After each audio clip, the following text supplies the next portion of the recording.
Alright, welcome to the Leadr tutorial. If you haven't heard yet, I dropped a VST called Leadr and it sounds like this.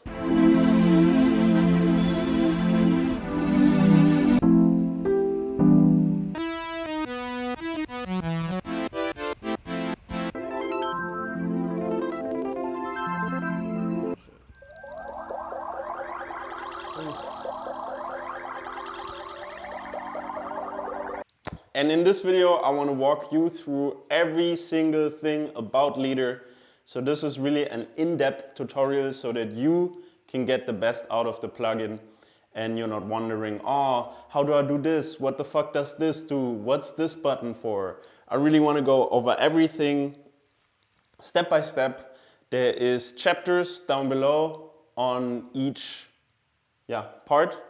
And let's log in. So, little overview over Leadr. Basically, this is a synthesizer and sampler at the same time. So, up here you have all the tabs that you really need to care about. So, you have a sampler with 2 samples. So, you can load in these one-shots here. And actually, any one-shot you like. If you were to take, for example, this clap, you could like literally load in this clap, and now it will play this one shot, and it will play the oscillator. So they're all playing at the same time. And then down here you can choose how much of the sample is being played and how much of the synthesizer is being played.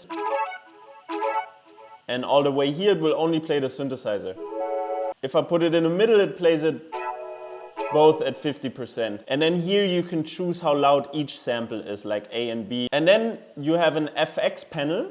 So all of this runs through these effects here. You have 3 pages of effects that you can all turn on and off by clicking here. Or you have the same effects here in this shortcut menu, because you maybe not always want to open up this menu. So you have all the effects here.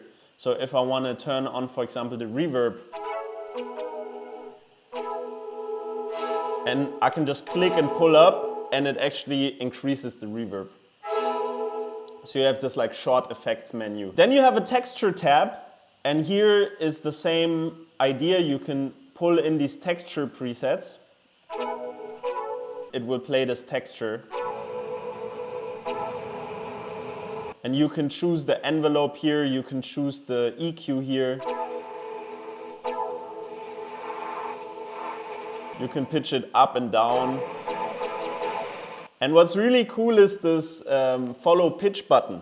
If you turn this on, now listen to the texture. It's tuned now, so if I turn off the synthesizer and everything and just play the texture, it actually tunes it to the notes that you're playing. So you can also just load in your textures and just play the texture, or you can play a texture on top of it. And basically in the background you have like a kind of like an FFT gate going on that just like takes the harmonics of the texture.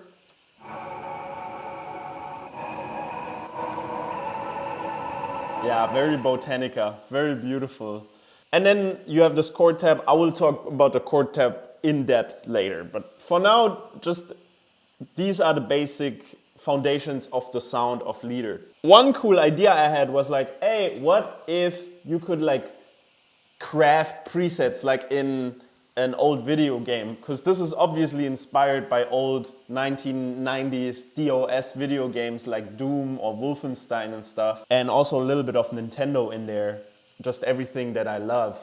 And I was like, okay, so I want a craft button. And what the craft button does is, if you click it, first of all, it makes a satisfying sound.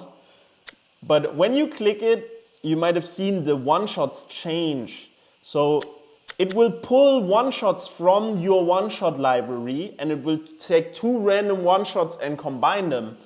And as well, what it does is it changes the effect parameters. So it changes what effects are toggled on, and it changes like how the effects react. You see? It changes the values of the effects. So each time you press craft, you get a new sound.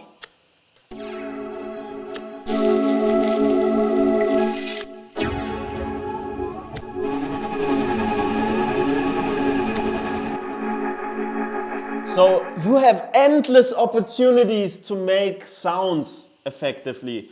But I didn't want a randomizer because just randomizing is too random for me. So it does it in like a musical way. It also changes how much of the sample and the synth is played. You see this little thing move when I craft.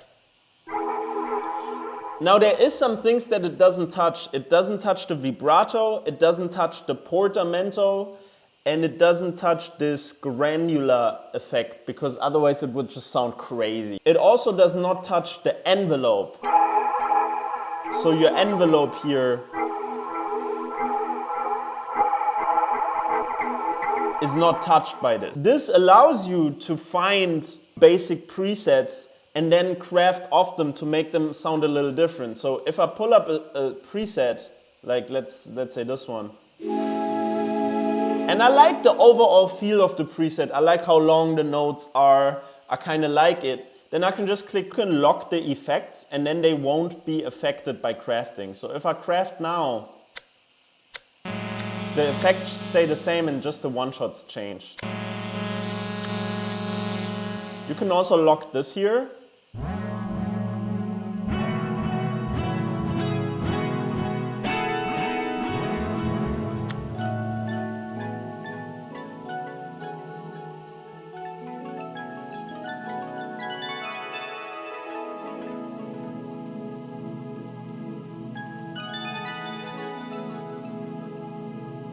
Yeah.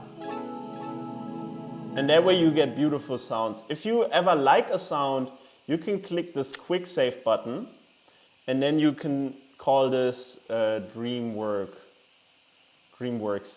keys, and then you just put your name and then it saved it to your presets folder. And yeah, this is the basic idea of crafting. Now, if you might have seen, there is two little buttons as well, which is this chaos button here, and I know you wonder what the chaos button does. What the chaos button does is if I unlock the effects here and I unlock this, it basically changes all the parameters aside from the one-shots. So if you're like, fuck, I love these one-shots, and you find cool one-shots while crafting, but maybe you want to try out some different effects and some different settings, you can just click the chaos button and it will change the settings.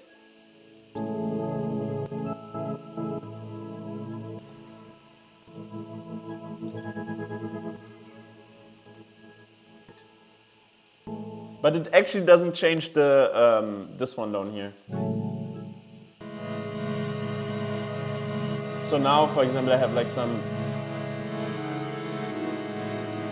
that's some bit crush and some distortion that I hear, which is crazy. And that's basically the basis of sounds. When texture is on, it will also change randomly. But you can also lock it, obviously. And you can turn it to random start, so every time it's played, it will start from a different set point. This is really cool if you have long textures. Yeah, man, wow, we are barely scratching the surface, but I feel like this gives you a good overview. Oh, and if you ever craft too fast and you're like, oh, I want to go back to a sound, you can just press previous and it goes back to the previous sound, or you go to history and then it shows you a history of the last 10 presets you crafted. Or you can even turn this up, I think, to 30 or something. Ah, yeah, 25. You can go up to 25 last crafted presets. And you see the name always stays the same here, but it gives them a different name here. And these are just, those are not saved to your library. This is just the history tab. You can always clear it, but it also clears itself after a while. So yeah, you can always go back through your crafted presets. So it is incredibly easy with Leadr to come up with presets, and I made it so that you can basically build your own library. Now, one incredibly important feature of Leadr is importing your own sounds. So if you have a folder of one-shots that you want to import and use, here's how you do it. You press this little import key, and then this little menu opens up. Now you see there's already the source library, which is basically consistent of all my drum kits and one-shot kits that I have released so far. And it's just a basic source library with some beautiful sounds. Now what's cool about this library is it's mainly tuned to C already. So when you play anything, it makes Leadr sound 10 times better, because if you have a one shot in here that is tuned to, I don't know, E flat or whatever note, and then you have another one that's tuned to E, like you're just playing out of key the whole time, right? So it's very important that it's tuned to C. So that's why I added this function where you can tune your one shots to C. So if you pull in a new folder, let's say I have a one shot folder with these keys. I mean, I only have this tuned to C. Let's say I pull this folder in, it will appear here. Let's say this is your one shot folder. You have this button up here, it's called Chord Lock. So if you click this button, this little C button, it will tune your one shots to C. And it will take a second to scan your whole library and go through and tune them to C. It also does not alter your source files. It just remaps them. So it recognizes, oh, this one shot is A, this is B, this is da-da-da. And it makes a little list, and then it remaps them inside the plugin. So every time you play that one shot, it is actually played at its C. So that's crazy. And so if you click this and then you click Tune Lock, it will lock it in place. And next time you open Leadr, you will also have this, it will also be tuned to C. This is basically what you have. You see Tune Lock is on, and this shit is still tuned to C, because Tune Lock is on. You can also turn Tune Lock off. Now this on and off button just enables the library. So if I turn this on, now when I go to my one shots, you can still see all the one shots, but it will only pull from this folder when I craft. So when I craft now, it will only have the keys in there. And this allows you to be more specific about the sounds that you want. Because maybe if you have the source library on, you see all these ones that are turned off. I don't want to have bass sounds right now. Like if I want to make a key or if I want to make a cool pad, I'm not looking for bass sounds. So if you turn it off, it's not going to use the bass sounds for crafting. So this allows you to be very specific about your library. And I think it's a super, super cool and useful feature, because you can be super specific about your crafting. You can even, if you don't like the source library, you can turn it off. Or if you don't like this, you can turn it off. If you want to eject the folder, you can just press the X. So yeah, this is important. So try it out, load in your library, turn off the source library for a second, and try your own one-shots. Leadr is all about being customizable to you. This is like your little computer, you know? This is your little gaming experience. You know, making music is about you. It's about your individuality. And I wanted to give you a lot of options to customize it and make it your own, you know? So you can use your own one-shots, your own sounds. So every instance of Leadr is different, you know? Like, you can also export a library. So if I want to export my library, I just click here and I click export. It will save it as .leadr library, and then you basically have the fucking Leadr library exported, and you can share this with your friends. So this is the little import icon. We went over one icon, bro. Oh my god, I went crazy. So the idea was this started as a lead VST. So it just started as a mono synthesizer, and I just wanted to come up with cool leads because I love playing cool leads.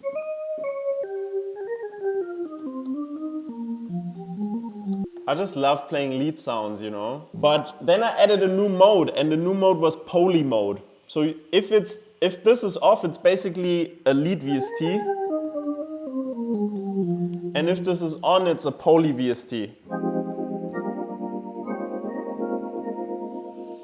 So if you're wondering why you can't play all the keys at the same time, this poly button here is the poly button. I think for now I will just go over all the most important buttons, just so you can get started, and then we do the more in-depth stuff the longer the tutorial goes. So we have lock effects, we have bypass effects, so if this is on, none of the effects will be on.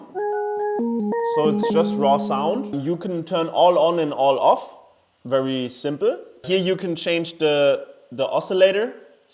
So this is quick menu. Then here you have your presets. Here you have chord presets, which I will explain in a second. Here you have one-shots. So all your one-shots. If you pull in a folder and import a folder, it will also show up here. Then you have effects. You can actually save effects. That's a pretty cool feature. So if I like this effect, I can click this save button and I can click save effect and you can actually just save the effect. You just have certain effect presets. I think this is pretty cool and low-key kind of revolutionary that you can save effects, sounds and chords separately, which is kind of crazy. Yeah, your history tab, we already went over this. And then this is a MIDI button. So whenever you play something on Leadr, you can just pull this in and then you have the MIDI that you just played.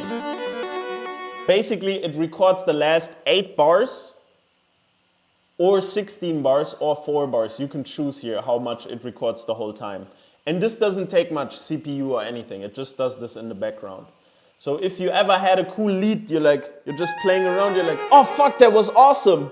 You can just be like, okay, bam, and you have it here. This here is the environment button. So you can change the environment of Leadr. And this will change the background. And it will also change the reverb type. So if I have these 2 chords here, if you change the environment,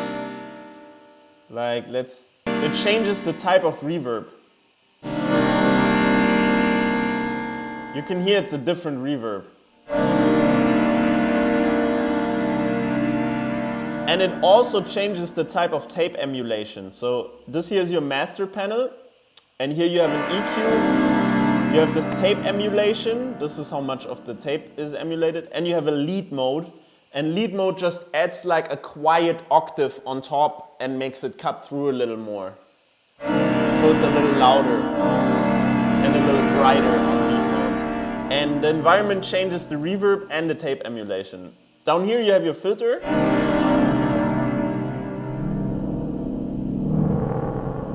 And here you can change your filter type. Like band pass, high pass, low pass, whatever. Then the sampler panel, here you have your envelopes, which is pretty obvious, right?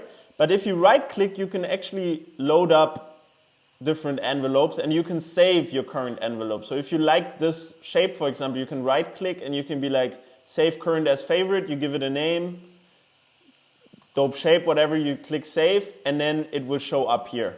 If you press this E button, you will find a little equalizer that will only apply to the sample that you have picked currently. So sample A or sample B. Yep. Then you have loop mode. Let me turn this all the way on just sample. So now it just plays the sample. If you turn on loop mode, you see these 2 bars appear, and these are just loop points. This is the start. The red one is the start point, and the yellow one is loop point. So it will loop from this point. So it will go. I don't know why it's not looping properly.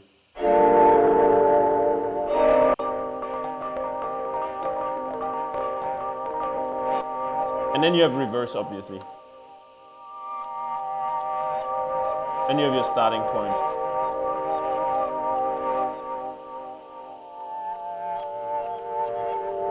And then you have normalized too. And you can turn it off again as well.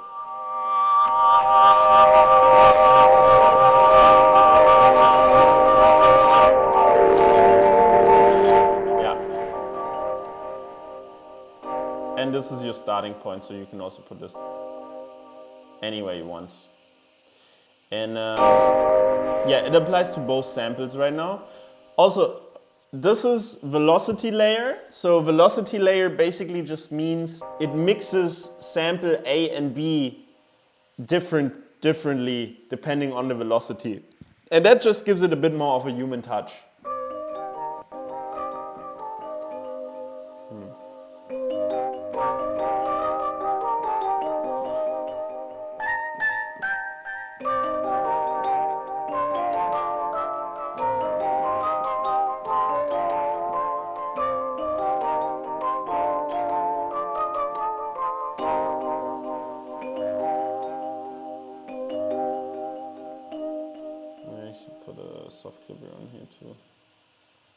Oh yeah, this is your master volume button, and next to it is a pitch button. If you double click it, it resets.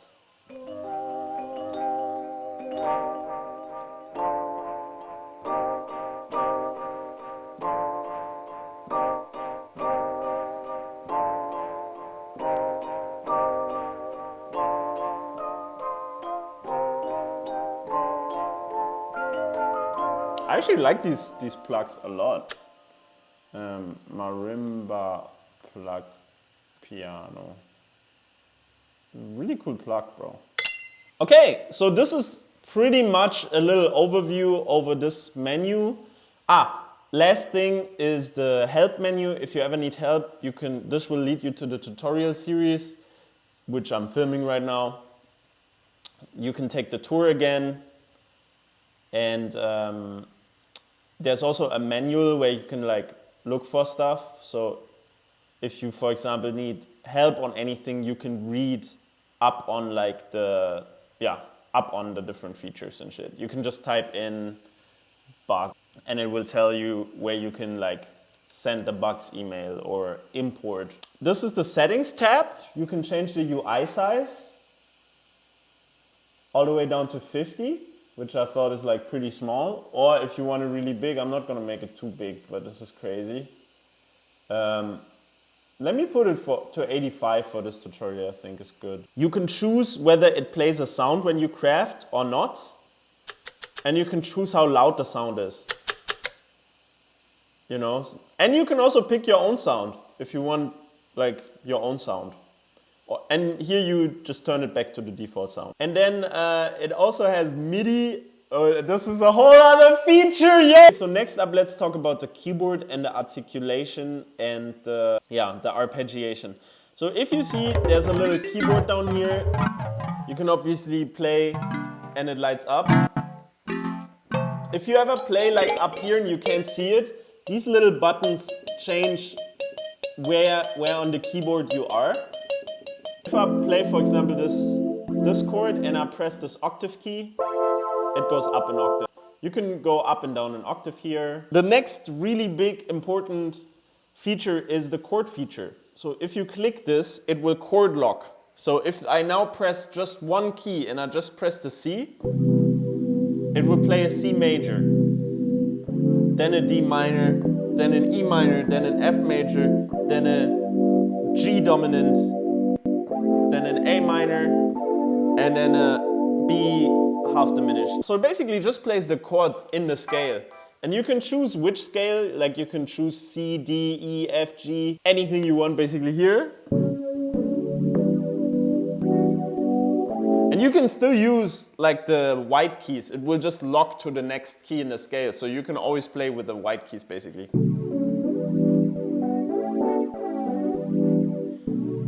And if you notice, for example, now on this keyboard I'm pressing the C, but it's actually playing a B major, right?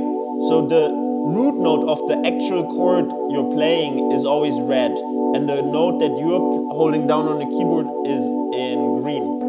So if you just look at red, you can always see where the bass note is. And if it's like this, like if it's just a darker orange, this means it's the same bass note. So this is actually an A. But for example, here I'm playing an F, but it's actually playing an E. So it locks to the next scale. All you basically need to know is you can play one note and it plays a chord. You can choose what type of scale it plays to. For example, if I want to play C Dorian, now it plays chords in C Dorian.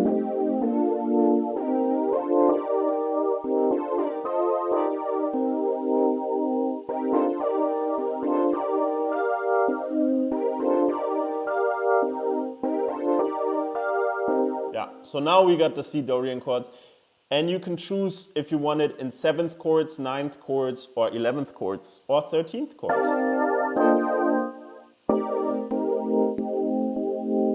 So let's put it to 9th, for example. You will notice, by the way, let's put it to majors, just for simplicity. If you play the 3rd, it will actually play a 7th chord because the 9th would sound whack.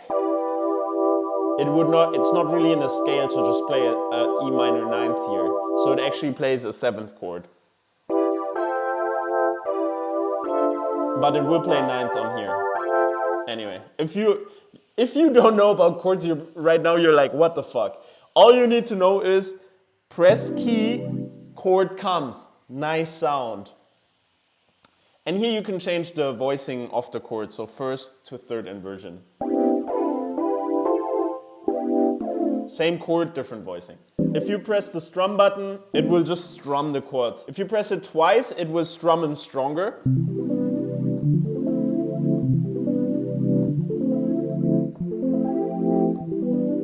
Just to sound better, sounds already like an origami type beat. If you press it 3 times, it will strum it down. If you press it another time, it will strum it down longer. What's really dope is this next button though. This feature is the ARP feature. So if you click ARP and chord at the same time, now if I press one note, it will play it as an ARP. So now, right now I'm playing an F major 7 as an arpeggio. Sorry, an F major 9 as an arpeggio. And this is what I'm really proud of. This is like a waterfall arpeggiator. So it is kind of inspired by the playstyle of Elijah Fox, like is one of my favorite pianists. And what he does is like he plays like these like ascending arpeggios. I can't even play them. But he just goes over the keyboard and he holds down the sustain pedal and he just goes like.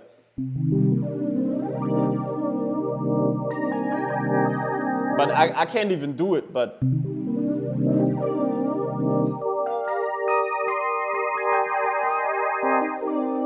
Like it's so crazy. Like he would like continue like playing like that. And I wanted that in the plugin, like that sound, like or something similar. You can never copy him like that, and that's not my intention anyway. But I wanted like an arpeggiator that just doesn't sound like do do do do. It sounds like more beautiful, more human. So I added this arpeggiator, so it goes up in like overlaying notes, and you can change how fast it goes here. Now it's, the D stands for dotted, so it's like a little, like nudged. You can choose how many octaves it covers. It covers like 3 octaves anyway, but if you turn this up, it goes higher. And then here you have like extra different patterns that it can do.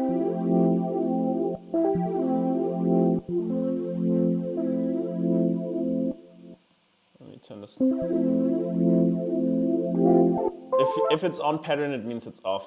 And then here you have different types. You have ascending, descending, you have raindrops, you have ping pong. Yeah, and then you can, if you turn it to stab, this here only counts for the waterfall one, because the waterfall was like the specialty of it. But you can also turn it to stab.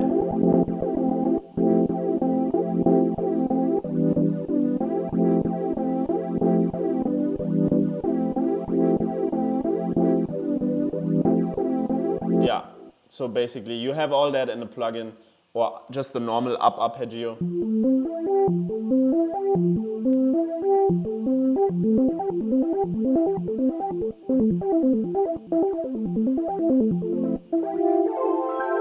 Yeah, see? Now let's turn back to waterfall, and what you have here is gate. If you turn this lower, you see the notes are shorter. You can barely read it, by the way, I'm sorry, but this was hard to fit in here. And the next button is swing. So you can give it some swing. And then the next one is dynamics. So it will play each note at a different velocity. Yeah. So this is the arpeggiator feature, which is fucking fire. This together with the chord feature just allows you to come up with like chords so quickly. because you can just go through scales, you can use scales you never used, and you can just look for cool chords. Oh yeah, this little two-hand button will just play the bass note. So if you play a C, for example, it will just play C, G, C, C, G, C. So it's like doom, doom, doom, doom, doom. Like, it just plays like some ascending bass notes. But yeah, this allows you to come up with like chords really, really fast. And the export function is cool too, because like you can just be like, you could basically just play, and then you can just be like, all right, let's pull this in, bam, and now you have it in here. And then you have the MIDI, and you can pull it into other shit. This is a huge feature, so the chord feature is incredible. It's incredibly useful to come up with stuff. And the main philosophy of Leadr is I wanted to make a plugin that helps you come up with beautiful ideas easily, but make it fun, you know? Like I want it to be fun. I want it to be intuitive and beautiful to use. And I remember when I was like starting out producing, how hard it was to get to something beautiful. And I started 16 years ago, and I've been doing it for like 10 years as my job basically. And when I started, bro, like I made over 1,000 type beats, and I've always been sitting in front of this screen. It's always this FL Studio screen, and it's always been empty. And it's always this like dread of like, fuck, how do I start? And like, you get better over time, but it was like you get into these patterns of, okay, let's just go in here and go fucking make like, I don't know, just do this and figure out chords. And I was like, man, maybe there's a cooler workflow, like where I can just go into Leadr and I can just turn on the chord function, I can turn on the arp or whatever feature I want. I can go through some scales, I can try out some new chords.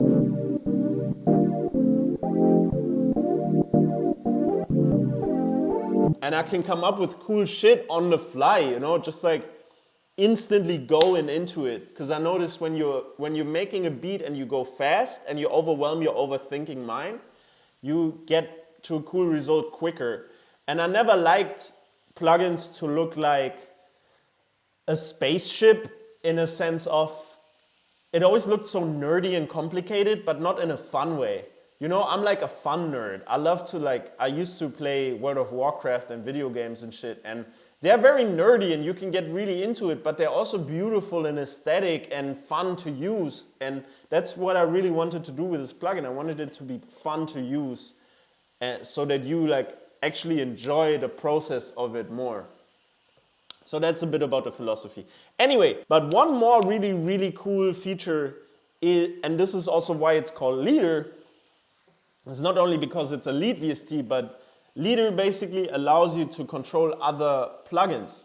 So if you go in here, and in FL Studio, there's a thing called MIDI out. So one cool feature is Leadr, and this is also why it's called Leadr, allows you to control other instances of Leadr.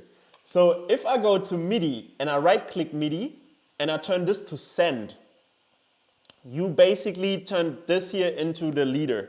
And then you make a new Leadr, like you just open a new instance of it, and you turn this one to receive. Now he's kind of the follower. So everything you play on here will also be played on the other one. So the other one is receiving the MIDI. Just to visualize this, I'm playing something here now, and it's playing both, right? And if I now clone the follower, because it opens up in the same state, I can basically control infinite instances of Leadr with one instance. So if I make this one a different sound and I just go through presets and I just randomize like certain presets or whatever, and then here I play,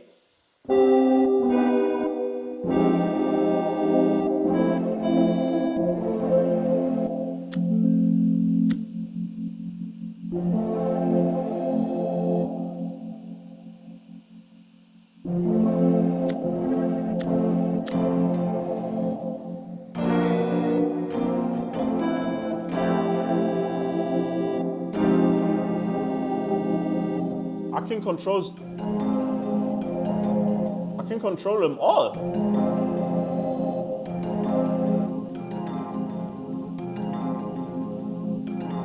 And I noticed this one, for example, has a shitty sound. And what I like to do is I press this button up here to minimize it, so it shows you a mini version. And then I just pick like a cooler plugin. Yeah. So I like to put the followers on minimized, just so it's easier to view them, you know, because I don't need all the other effects. So you can basically have a lot of little followers, bro. You should have your own fucking army of lead VSTs. A little.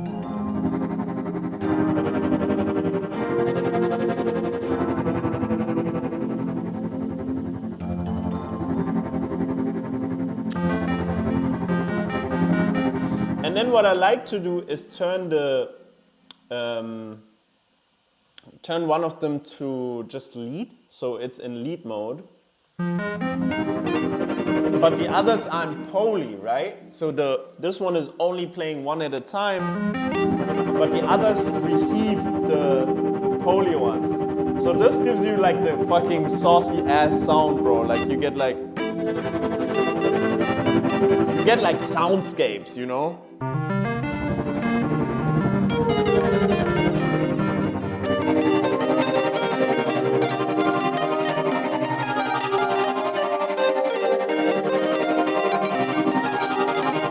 And I will find a way of crafting that it will craft through all of them. So I'll try to figure out how I can connect them even more, so you don't even have to open them and like put a new preset on each one, you know, just so you can like fucking come up really quick with super crazy soundscapes. I'll try to figure that out too. But yeah, that's cool. And by the way, if you have another favorite plugin that you like, for example, let's say you have Zenology or something, and you really fuck with Zenology, you can control other plugins through Leadr. So if you turn this one in FL Studio, it's the MIDI in is here. I'm gonna look up how to do it for Ableton and stuff. I use FL, so I actually don't know, but it's possible in other plugins too, and other DAWs. And you turn this one to output one, so you put MIDI out on your Leadr and MIDI in on the other plugin. Now it will actually also control Zenology. And you can hear the strings from Zenology. So now I have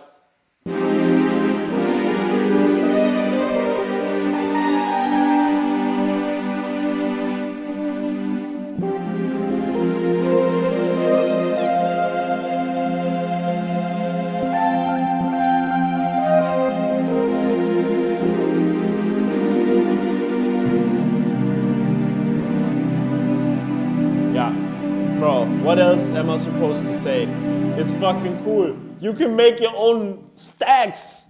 So what I suggest you do is find beautiful presets in Leadr, craft them, make like a template where you have like 5 leaders open, and one is like the leader, and then you can also have your other favorite plugins open, and you can make crazy soundscapes, and you can control them all from just one little plugin.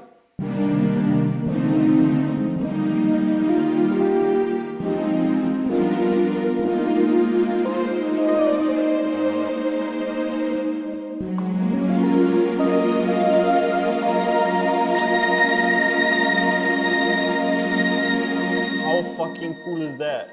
Let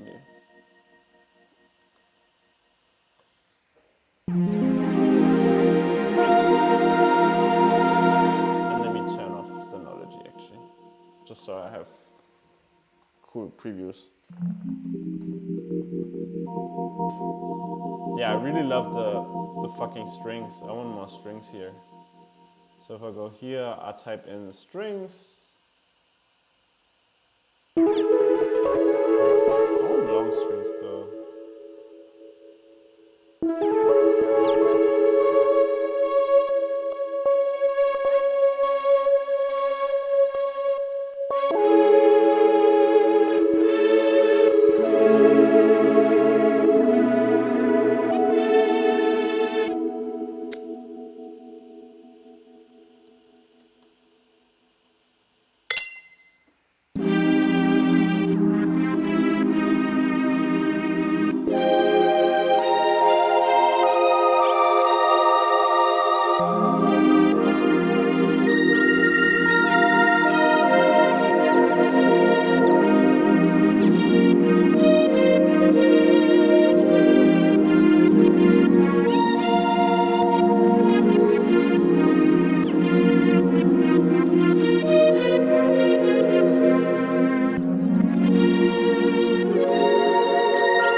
You can come up with your crazy own patches.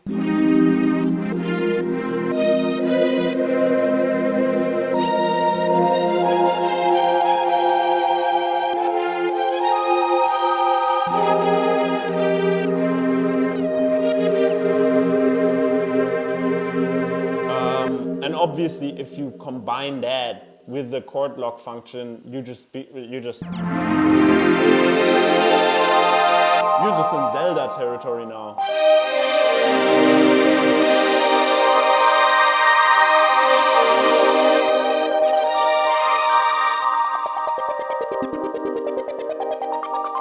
Like, I'm literally in Made in Abyss right now. I'm literally Steve Reich, bro. I just turned into Steve Reich. Like, the fuck? Like, I'm in the fairy fountain. I just made the fairy fountain, bro. Yeah. I mean,